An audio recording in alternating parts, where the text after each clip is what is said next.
Ibinunyag ni dating Ilocos Sur Governor Chavit Singson ang mga kongresista na may malalaking allocable sa 2026 national budget.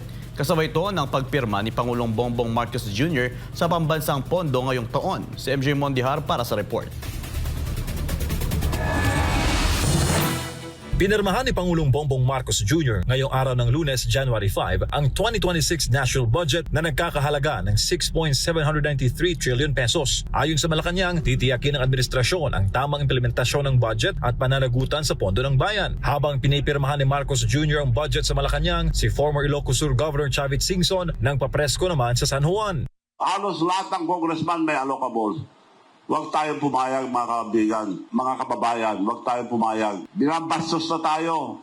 Ang dami ng ninakaw, may allocables pa. Ayon kay Singson, maraming kongresista ang umano'y pumaldo sa allocables na mas kilala noon bilang pork barrel sa ilalim ng 2026 national budget. Almost 16 billion. Number 2, Martin Romualdez, wala nang hiya-hiya yan. Nakalagay, nakarecord sa NEP yan. Pinirmahan pa rin ni Bongbong Marcos. Nauna nang tinawag ni Senator Amy Marcos na giniling ang 2026 national budget at iginiit na hindi ito pork barrel free. Ayon sa Senadora, tinanggal ang pondo sa mahalagang national projects, inilipat sa mga programang may political discretion at hinati-hati ang pork barrel na parang giniling. This is a pork barrel. Pinalitan lang pangalan. So itong top 14, sila nakakaalam ang mga anomalya na nangyayari sa gobyerno ito. Puro pagnanakaw sa kaban ng bayan. Bukod pa ito sa insertion, ang program funds, ayuda.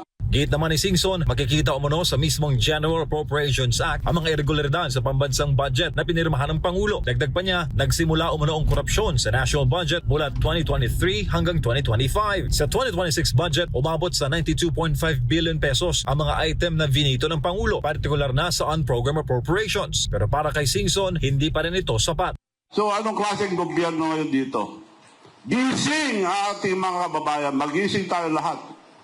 Huwag tayo pabudol.